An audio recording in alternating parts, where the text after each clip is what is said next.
In November 2022, hundreds of thousands of people opened an app to check their money and found they could not get it out. Weeks earlier, tens of millions of Super Bowl viewers had watched an ad for the same company, fronted by a Hollywood comedian, promising it was the safe, serious way into crypto. Over 8 days, an exchange once valued at $32 billion collapsed into bankruptcy, and roughly $8 billion in customer funds turned out to be missing. The company's new chief executive, brought in specifically to unwind the wreckage, had spent decades cleaning up corporate disasters, including Enron. He said he had never seen anything like this one. Sam Bankman-Fried founded the trading firm Alameda Research in 2017 and the exchange FTX in 2019, building both around a public image of calculated, almost academic risk management. Fortune put him on its cover under the headline asking whether he was the next Warren Buffett. He testified before Congress, donated tens of millions of dollars to political campaigns on both sides of the aisle, and promoted a philosophy of effective altruism that framed his wealth as a tool for future giving. He paid Tom Brady an estimated $55 million to promote the exchange alongside Gisele Bündchen and paid for a Super Bowl commercial starring Larry David. Investors believed the image as much as viewers did. FTX raised more than $1,800 million from backers that included some of the most respected venture capital firms in the world, several of which later wrote their entire investments down to zero. Almost none of them had ever asked to see a board of directors because there wasn't one to see. When one investment firm made forming an actual board a condition of its due diligence, FTX's response was dismissive and profane. No board was ever seated. Without a board, without an independent auditor, and without a permanent chief financial officer for stretches of its existence, FTX ran on trust alone.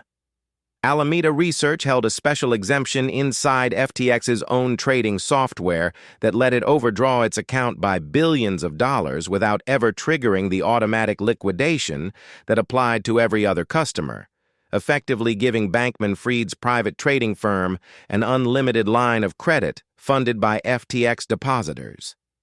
Billions of dollars in customer deposits moved from FTX to Alameda without customer knowledge or consent, some of it spent on venture investments, real estate purchases for executives in the Bahamas, and the same political donations and celebrity endorsements building the company's public image. When lenders grew nervous about Alameda's exposure, its chief executive, Caroline Ellison, produced alternative balance sheets that concealed how much of the firm's capital was actually borrowed customer money. Expense approvals inside the company sometimes ran through emoji reactions on a chat app. Messages describing wire transfers were set to auto-delete, leaving no paper trail behind them. A company reportedly worth tens of billions of dollars kept its books in accounting software built for small businesses. Court filings later revealed the exemption let Alameda run a negative balance of up to $65 billion, a figure so large it dwarfed the $8 billion in customer funds eventually found missing. A group of FTX employees discovered the backdoor in the code themselves in the spring of 2022, months before the collapse, and flagged it internally. The risk officer who raised it was fired months later, in circumstances she and others described as retaliatory. Nothing about the backdoor changed. The collapse began with a single financial news report.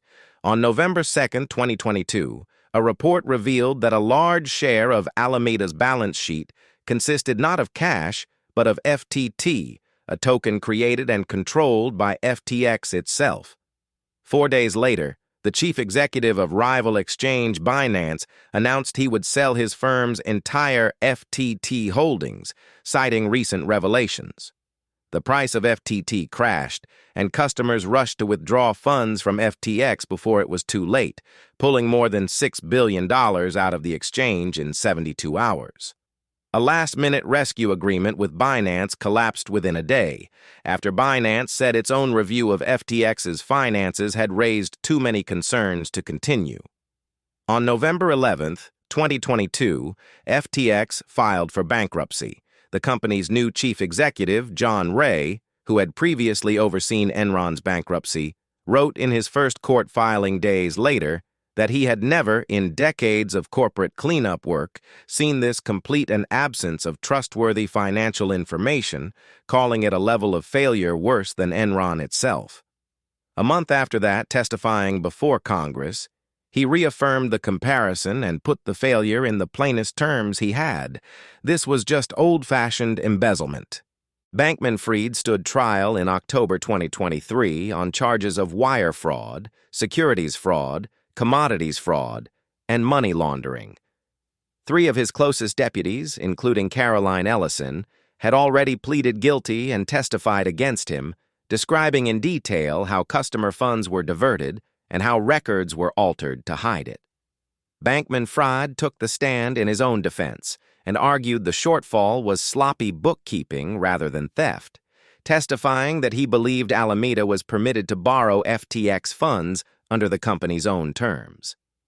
The trial judge was unpersuaded, later stating from the bench that he had never, in 30 years on the federal bench, seen a witness perform the way Bankman-Fried had, and that he appeared to have perjured himself more than once. On November 2, 2023, a jury convicted him on all 7 counts. In March 2024, the judge sentenced him to 25 years in prison and ordered $11 billion in forfeiture, telling him directly that he had never heard a word of remorse. Ellison was sentenced to 2 years, moved to community confinement after roughly 11 months in custody, and was fully released in January 2026. 2 other cooperating executives, Gary Wang and Nishad Singh, received no prison time at all in exchange for their cooperation. In June 2026, a federal appeals court rejected Bankman-Fried's bid to overturn his conviction, a 3-judge panel calling the evidence against him, in its own words, conservatively stated, robust. He has since filed a petition seeking a presidential pardon. As of this recording, that petition remains pending.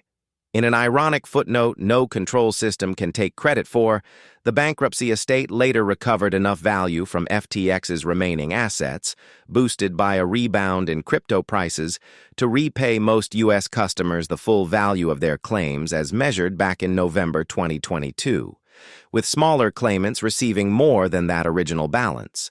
Customers of the company's international arm remained slightly short of full recovery as of the most recent distribution. None of it reflects the current market value of what customers actually lost. Customers were made whole, where they were made whole at all, by market timing, not by any safeguard the company had ever built. Every case this channel has covered has a version of the same failure: a custodian who wasn't independent, an auditor who was captive, a board stacked with prestige but empty of expertise. FTX skipped the pretense entirely. There was no board to fail, because there was no board. There was no audit to miss the fraud, because there was no meaningful audit. The controls that are supposed to catch this kind of failure only work if someone builds them in the first place. FTX proved what happens when nobody does, and it survived only because the market happened to recover before the truth caught up with it.